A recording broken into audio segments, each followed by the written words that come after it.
There is a curious paradox that defines our era. The more you pursue wealth to prove your worth, the more you are, in fact, proving the opposite. You see, it's a curious thing. We say, make a fortune, as if money were something to be manufactured, conquered, deserved. But we never say, receive abundance, as if it were simply waiting for us. And here's what you'll discover in the next few minutes, the uncomfortable truth that Alan Watts spent decades illuminating. That equation between worth and wealth? It's completely invented. Your worth is not your wealth. It never was. It never will be. And when you understand why this belief is the true blockage, everything changes. But have you noticed how this works? Since childhood, you've been conditioned to believe a very specific lie, that you are a separate, autonomous self who needs to conquer your place in the world, that you need to prove something. Prove it to whom? To others, to society, to yourself. And the most accepted way to prove this invented worth is through wealth. It's the game everyone agreed to play. Alan Watts called this the illusion of the separate self. We see ourselves as isolated entities competing in a hostile universe, where survival depends on accumulating more, having more, being more. And money became the universal unit of measurement for this more. It's the social metric we decided to use to answer the question, how much are you worth? But here's where the game reveals its true nature. Because this game, my friend, was designed to be impossible to win.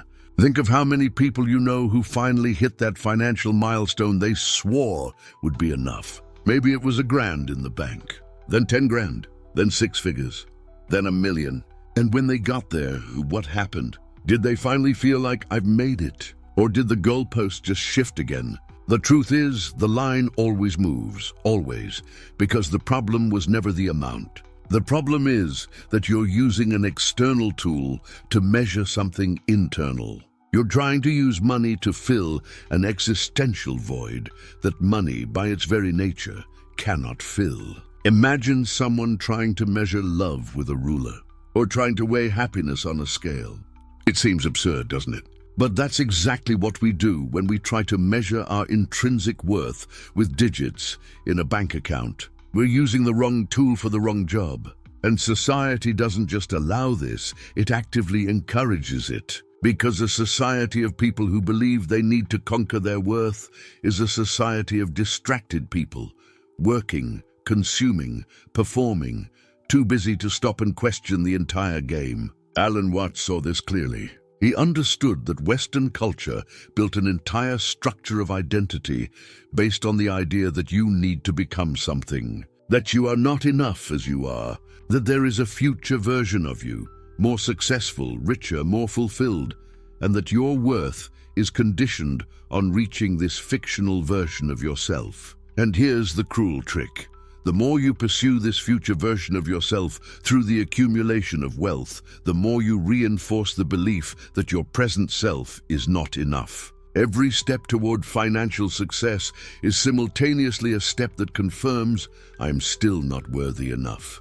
It's a perfect psychological trap, an infinite loop. You work to earn money to prove your worth, but the very act of needing to prove confirms that you believe you have no intrinsic worth. And so the cycle continues, and continues, and continues. This isn't just philosophical mumbo-jumbo. It has real consequences in your actual life right now. How many decisions have you made based not on what you genuinely wanted, but on what would make you look successful to others? How many hours have you clocked at jobs you despised because the paycheck validated your existence? How many relationships have you kept or ditched based on whether that person boosted or hurt your image of success? The uncomfortable truth is that most of us are not living. We are performing worth, performing success, performing a version of ourselves that we believe is worthy of love, respect, recognition. And money is the main prop of this performance. Watts would say we're confusing the map with the territory. Money is just a symbol, a map we created to facilitate exchanges in a complex society. But at some point, we forgot it was just a map. We started to revere the map. We started to believe the map was more real than the territory. And now, we're all chasing pieces of paper and digital numbers as if they defined reality itself. And here's where Eastern philosophy enters the picture. In the wisdom traditions of the East, especially the Buddhism and Taoism that Watts immersed himself in, there's no concept of earned worth. There's only inherent worth. You don't need to become worthy. You already are. Just as a wave doesn't need to prove it's part of the ocean, you don't need to prove you belong here. But us Westerners, we built an entire civilization based on the opposite premise, on the idea that you are born without worth and need to earn it, need to deserve it. And one of the most accepted ways to deserve it is by accumulating capital. So look at your life right now, honestly. How many of your anxieties, your fears, your deepest insecurities are connected to money? Fear of not having enough. Fear of losing what you have. Fear that others have more. Fear of being judged for having less. These fears are not about money. They're about value, about dignity, about the primal fear of not being enough. And this fear, my friend, is what Watts would call the money block. It's not some woo-woo energetic blockage. It's not something you need to clear with crystals or vision boards. It's something much deeper and much simpler at the same time. It's the fundamental belief that your net worth defines your self-worth. As long as you buy into this, consciously or not, you're trapped. Trapped in a rigged game where the rules guarantee you never feel valuable enough. Because someone who feels inherently valuable, they're not a good consumer, not a worker desperate to climb the ladder, not someone easy to manipulate through fear of scarcity. And perhaps the deepest irony of all is this. The financially freest people Watts knew were not necessarily the richest. They were the ones who had broken the psychological connection between money and value. They were the ones who understood that you can have money or you can lack it, but neither adds to nor diminishes what you fundamentally are. Imagine for a moment that you woke up tomorrow and all your programming about money and value was erased. All the shame associated with having little, all the pride associated with having much, all the anxiety about having enough. What would remain? Who would you be without this story? That is the question Watts invites us to ask, not as a theoretical exercise, but as a genuine investigation into the nature of our identity. Because as long as your identity is intertwined with your wealth, you are fundamentally vulnerable. Vulnerable to market fluctuations, vulnerable to economic crises, vulnerable to social comparison, vulnerable to a system designed to keep you in perpetual vulnerability. And that's where we arrive at the true paradox. The paradox that most people spend their entire lives without recognizing. The more you pursue money to feel secure, the less security you actually have. Because you've built your security on something external, changeable, outside your absolute control. You've outsourced your inner peace to a bank account. Watts had a way of putting this that was both poetic and brutally accurate. He said that chasing money to validate your worth is like chasing your own reflection in a mirror. You can sprint toward it all you want. You can hustle harder. You can grind 24/7, but you'll never catch it. What you're really pursuing when you pursue money compulsively is not money itself. It's the fantasy that when you have enough, you'll finally feel enough. And this fantasy is maintained precisely because you never reach enough. The goalpost always shifts, because the true purpose of the game is not for you to win. It's for you to keep playing. So here we are, an entire society of people chasing shadows. Burned out, anxious, constantly feeling like they're falling short. And the solution society offers: hustle harder, work more hours, stack more cash. As if the problem is how fast you're running, not which direction you're headed. But there is a way out. And this way out begins with a very simple understanding, though radically uncomfortable for the conditioned mind. Your value is not negotiable. It cannot be increased. It cannot be diminished. It is not for sale. It cannot be won nor lost. It simply is. Money can buy comfort. It can buy material security. It can buy opportunities. It can facilitate experiences. But it cannot, under any circumstance, buy or create human value. Because human value is not a commodity. It is simply an ontological fact. You possess value because you exist. Period. And when this understanding really penetrates, not just intellectually but viscerally, something remarkable happens. You don't necessarily stop wanting money, but the quality of wanting changes completely. You want money as a tool, not as an identity, as a means, not as an end, as something practical, not as something that defines you. This shift might seem subtle, but it's game-changing, because now you're free to make money without selling your soul, free to have big goals without tying them to your worth, free to take an L financially without spiraling into an identity crisis, free, finally, to stop performing success for people who aren't even watching. But there's something even deeper happening here, something that most people never investigate. Why exactly do we believe we need to prove our value? Where does this impulse come from? What creates this persistent feeling of insufficiency that makes us chase external validation through wealth? Watts would say the answer lies in the very structure of how we've been taught to think about ourselves. We've been taught that we are egos, small, separate entities in a vast and indifferent universe. And this ego, by definition, is always insecure, always precarious, always needing to defend its territory, prove its relevance, justify its existence. And money has become the ego's favorite tool for this justification. It's measurable, it's comparable, it's socially accepted as a metric of success. It's perfect for the game the ego wants to play, the comparison game, I'm better than you, or at least I'm good enough. But here's the deception at the heart of this game. The question itself is flawed.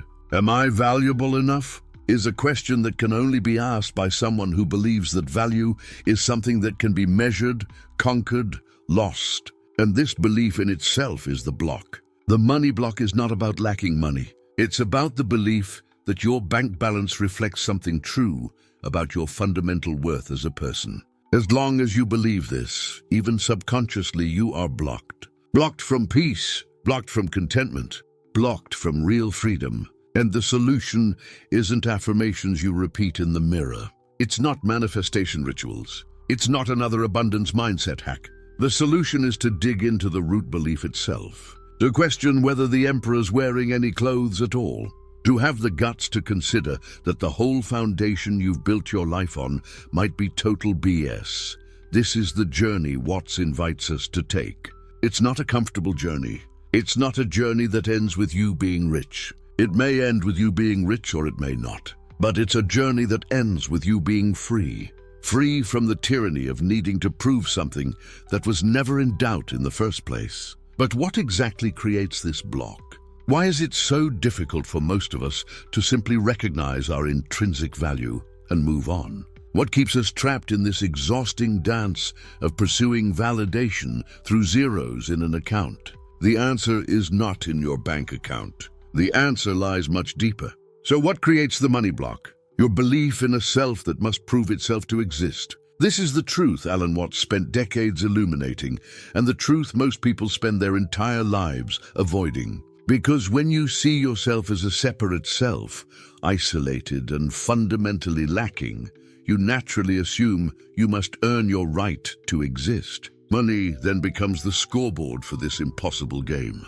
Look, here's what went down. From day one, you've been programmed to believe you're a lone individual thrown into an uncaring world, and you've got to fight to prove you matter.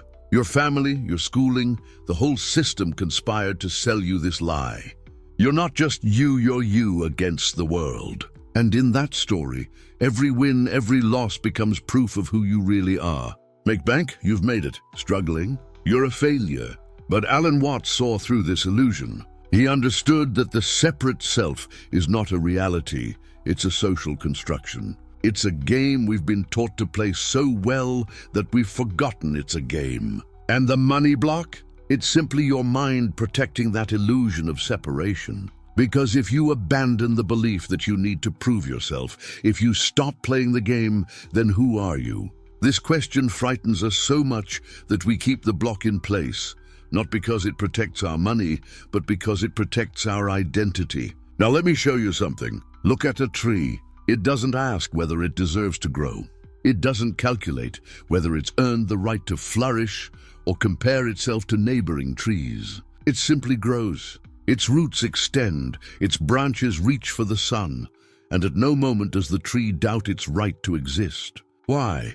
Because the tree was never taught that it is separate from nature. It knows, at a deep and instinctive level, that it is an expression of life itself. And you are too an expression of life itself. But you've been conditioned to believe otherwise. You've been taught that you must earn your existence, justify your presence, prove your value. And so you created a self, a character that must constantly perform. And when that character fails to reach the milestone society has set, when it doesn't accumulate wealth, status, recognition, you feel that you have failed. Not that your plan failed, but that you failed, because you confuse the character with reality. This is what's called the ego's game. We spend our whole lives trying to be somebody, achieve something, prove we're good enough. And money? That's where the game gets most intense. Because unlike other scorecards, money is hard numbers. It's black and white. You check your account balance and think you're looking at proof of your value. But you're just staring at digits on a screen. The meaning you slap onto those numbers, that's all coming from the belief that you're a separate entity that needs to prove it belongs. Here's the profound twist. The money block isn't about money at all. It's about identity. It's your psyche protecting the illusion of a separate self. Because if you allow money to flow, if you stop clinging, controlling, proving, then the self you've built begins to crumble. And that's terrifying. Not because you will lose money, but because you will lose the sense of who you think you are. Think about it. How many times have you defined yourself by your achievements? How many times have you looked at what you've accomplished and thought, this is me? When someone asks who you are, you don't describe the think about it. How many times have you defined yourself by your achievements? How many times have you looked at what you accomplished and thought, this is me? When someone asks who you are, you don't describe the vastness of your consciousness. You list your credentials, your job, your successes, your bank account, because you were taught that these things are you.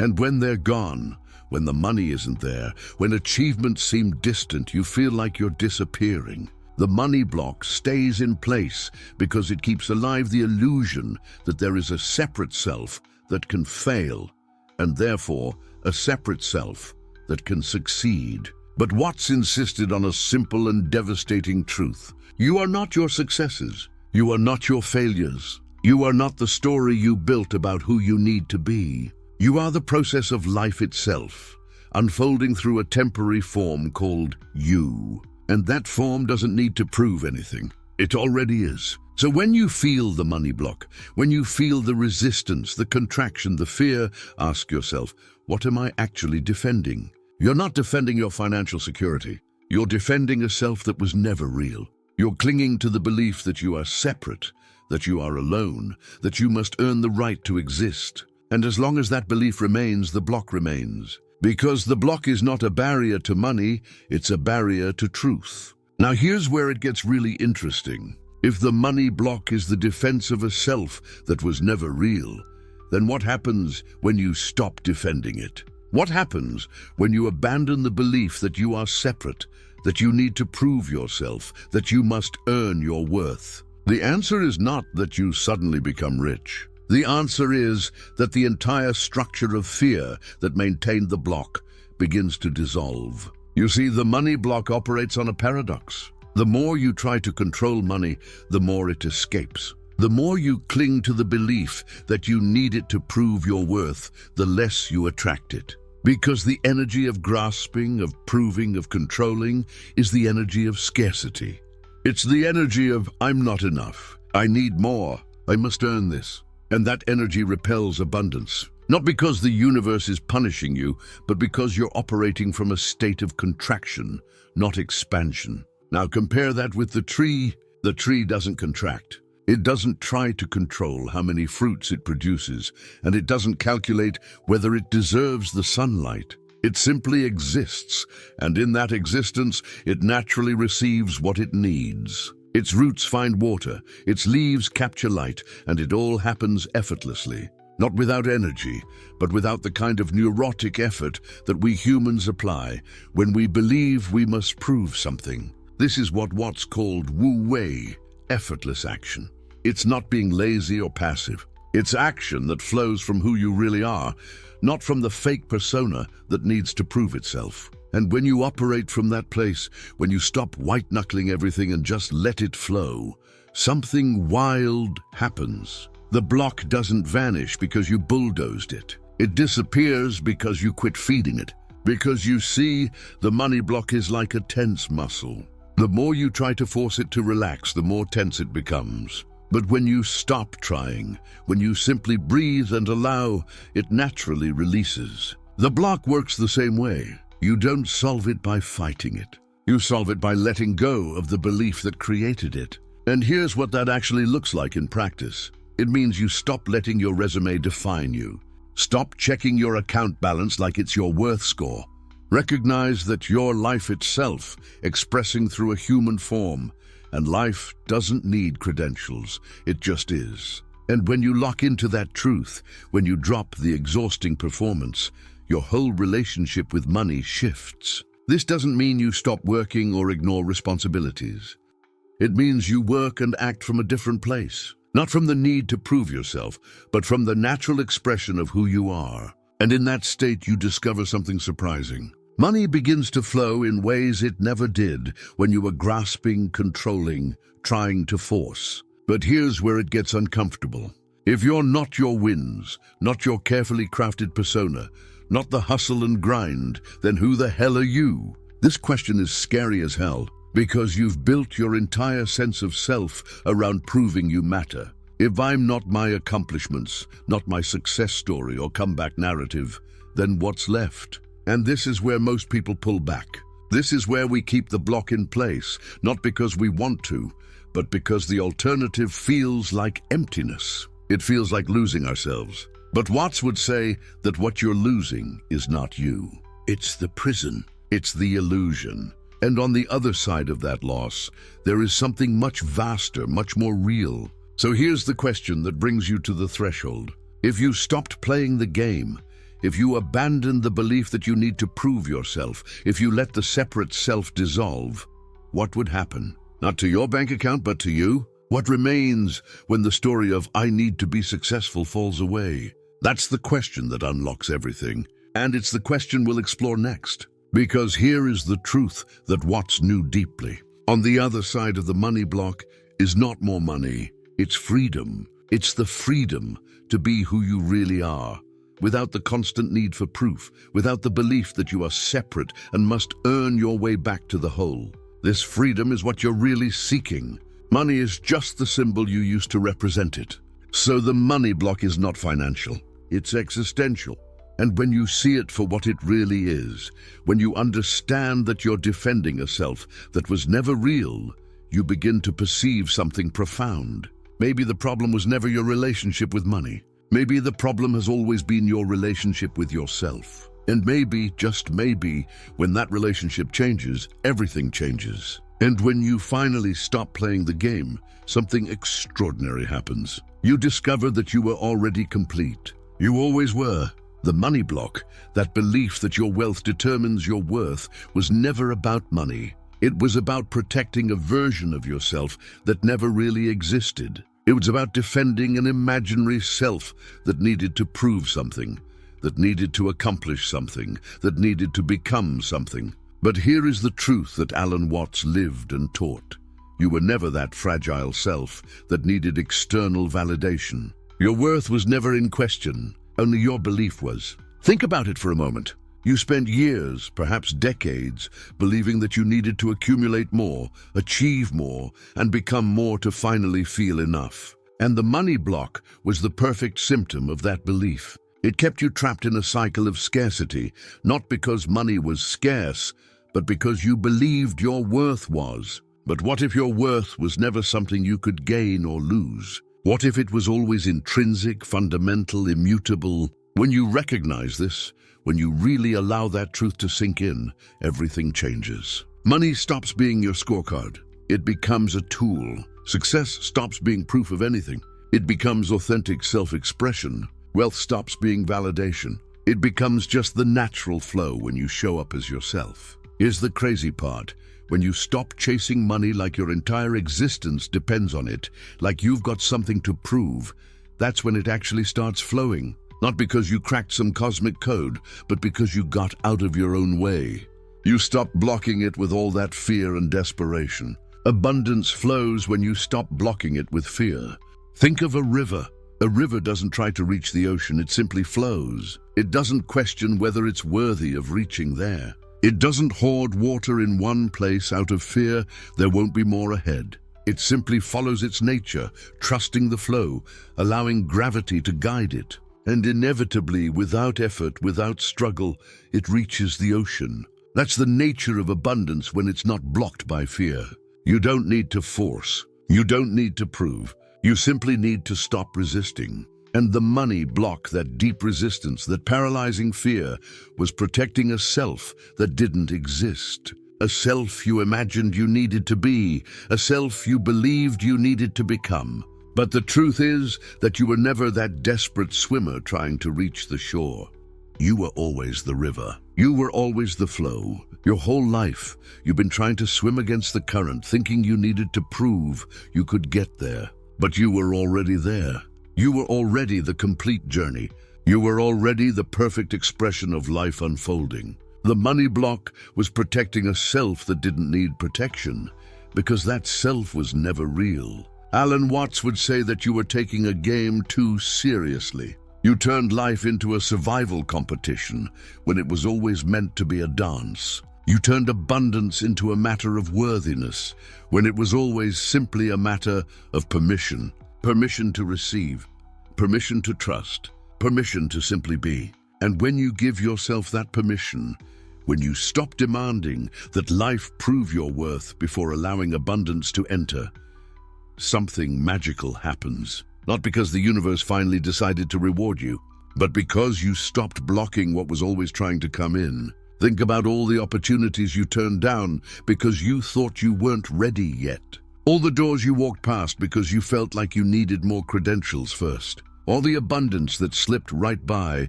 while you were busy trying to earn the right to receive it. You see the paradox? Abundance was always there. The block was you, and the block was just a belief. A story you told yourself about who you needed to be to deserve what was already yours by right of existence. Your worth was never your bank account, never your trophy case, never anything you could win or lose. And that's not some depressing limitation. That's total freedom. Because if your worth is built in, unchangeable, permanent, then you're free. Free to create without second guessing. Free to receive without guilt trips. Free to just exist without constantly auditioning for the right to be here. You always deserve to be here, from the very beginning, unconditionally. And when you live from that truth, when you allow it to redefine your relationship with money, success, and abundance, life becomes radically different. You stop chasing and start receiving. You stop performing and start being. You stop blocking and start flowing. You become the river, not someone drowning trying to swim upstream. And the ocean, it's been waiting this whole time, never once doubted you'd make it, because you were always part of it. That's the truth Alan Watts lived and breathed. That's the truth that dissolves the money block, not by grinding harder, hustling more, or proving yourself again and again, but through the simple, yet mind-blowing realization that you never needed to prove anything in the first place. You were already complete. The game was already won. The only thing left. Stop fighting and wake up to it. So maybe the real move isn't to do more, but to stop. Stop trying to prove yourself. Stop swimming against the current.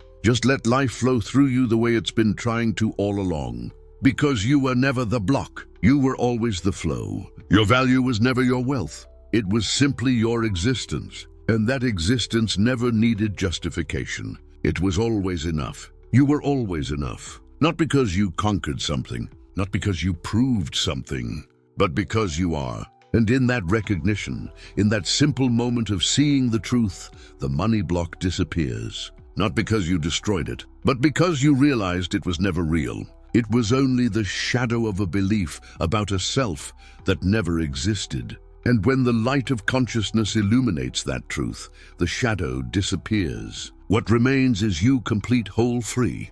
It was always here, just waiting for you to stop searching and realize. Your value was never your wealth. It was never your achievements. It was never anything you could gain or lose. And that is not a limitation. It is the ultimate freedom.